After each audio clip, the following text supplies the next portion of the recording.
Hi there, boys and girls, and welcome to Pajama Prayers. It's so nice to have you with me this evening. I hope you remembered to invite a friend to watch with you. Our theme for tonight is going to be friendship. We're going to be talking about what it means to be a friend and to have a friend. So before we get to that, though, we're going to begin our devotional tonight with a game of racer puzzle. Not hidden pictures this time, but racer puzzle. And we're going to be looking for feathers for Goosey. They're on the farm, and it seems that Goosey has lost some feathers and needs some help. Are you ready to help Goosey find the feathers? Get on your mark, get set, go. In the picture, it's a beautiful morning at Mr. Goose's farm, and the animals are helping him make hay while the sun shines. But Mr. Goose has lost some feathers. He's hoping we can help him find all of the feathers so he can make a little bed for Mrs. Goose's egg. Find the hidden feathers as the picture slides by, and count out loud as you find each one. There are 20 hidden feathers, and in this round, you will have 25 seconds to see the whole picture. Find the hidden feathers. Ready to start? Let's go!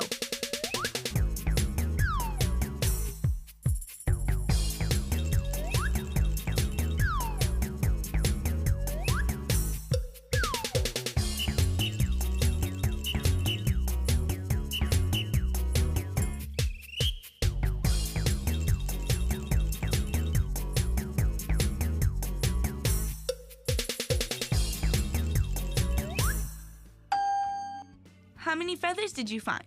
If you found 10 feathers or more, you did great. Okay, let's try it one more time. Only this time, you'll have a whole minute to find as many feathers as you can. Ready? Go!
How did you do that time? I'll bet you found a lot more. If you found 15, that's awesome. And if you found 20, wow, you were amazing. Okay, let's go through the whole picture and see where all 20 of the feathers were hidden.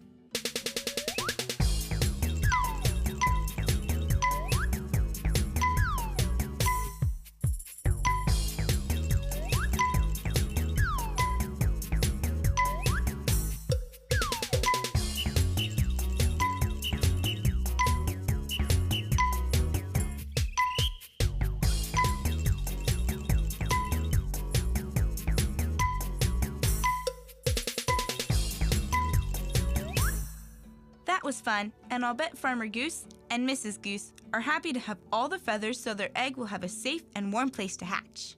So how did you do? Did you help Goosey find the feathers? I hope you did have a good time, no matter how many feathers you found. And there was something about that racer puzzle that reminded me of tonight's topic on friendship. I think it was maybe like the cows together and the sheep were working together. They seemed to be friends. And that made me think of our topic for tonight. So the story that I have for you is about friendship. The title of the story is Side by Side, and you're going to really enjoy it. So I want you to settle down and listen while I read to you Side by Side. Side by Side by Rachel Bright, illustrated by Debbie Gliori. Deep in the heart of Wintermouse Wood, down in the grass where the autumn trees stood, lived all kinds of creatures, some big and some small, some spiky, some furry, some short, and some tall.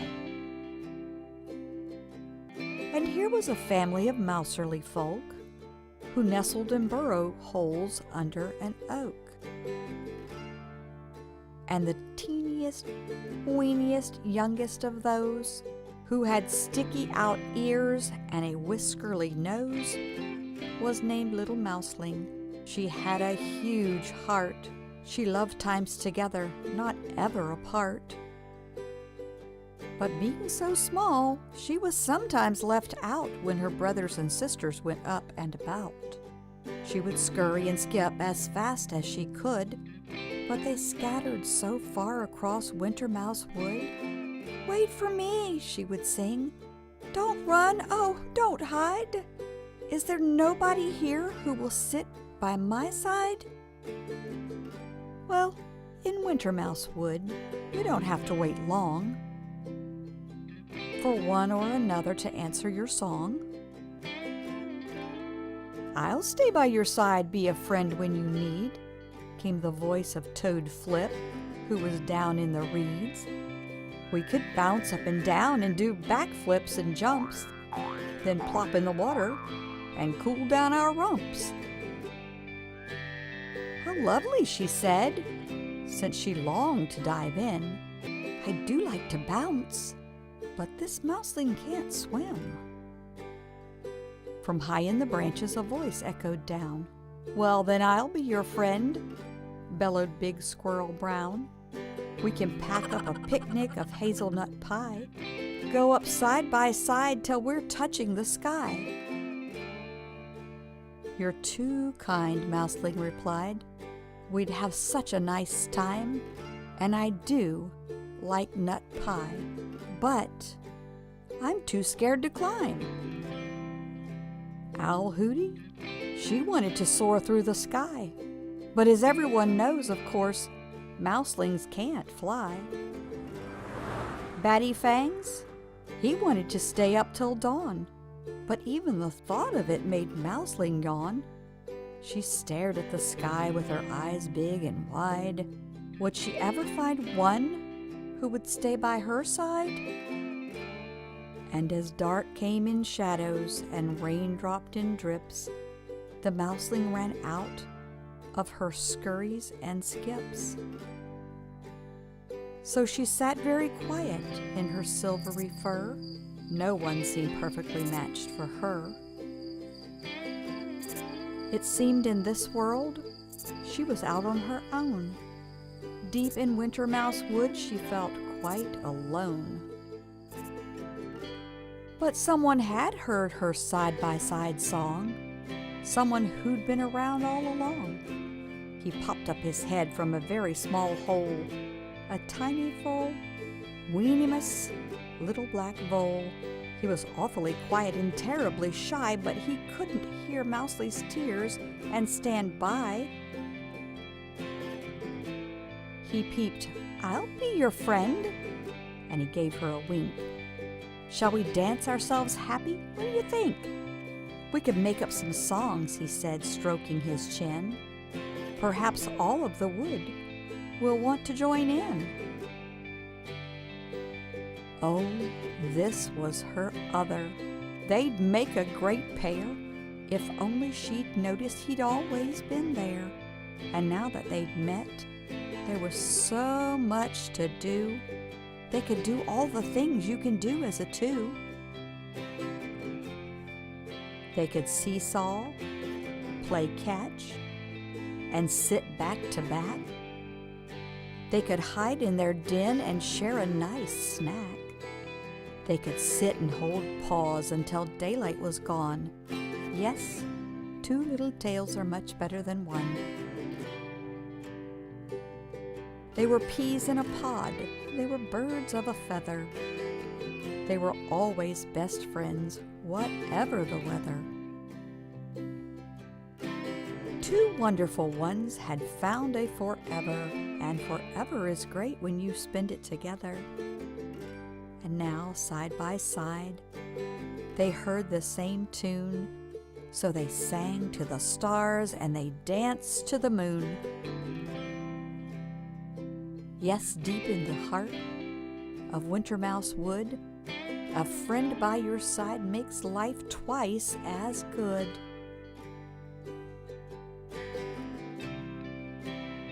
The end. Did you enjoy that story? It was a great story about friendship. You know, summer's winding down now. It's just about time to go back to school.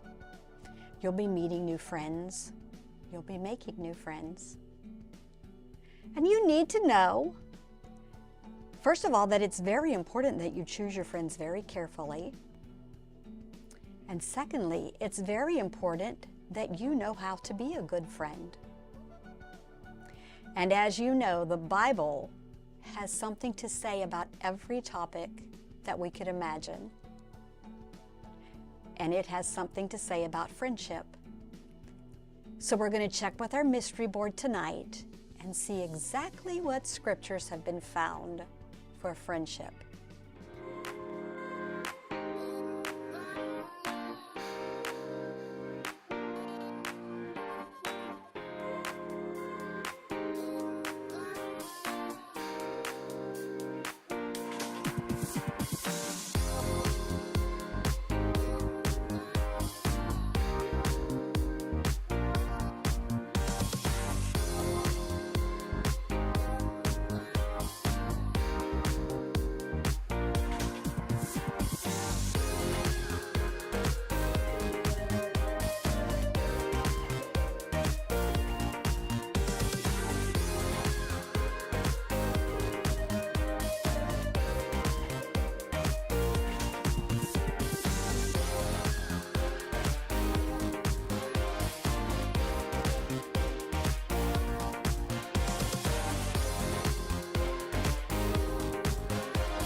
I have searched the Bible, and this is what I found.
Proverbs 27:9.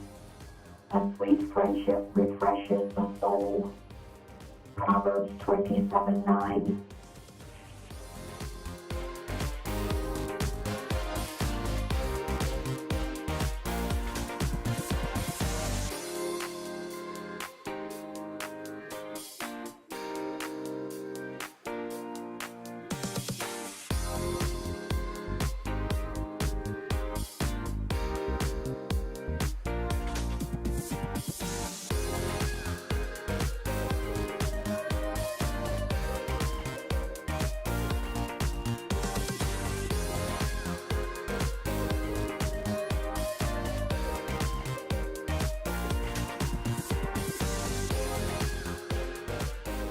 Ecclesiastes 4, 9, and 10.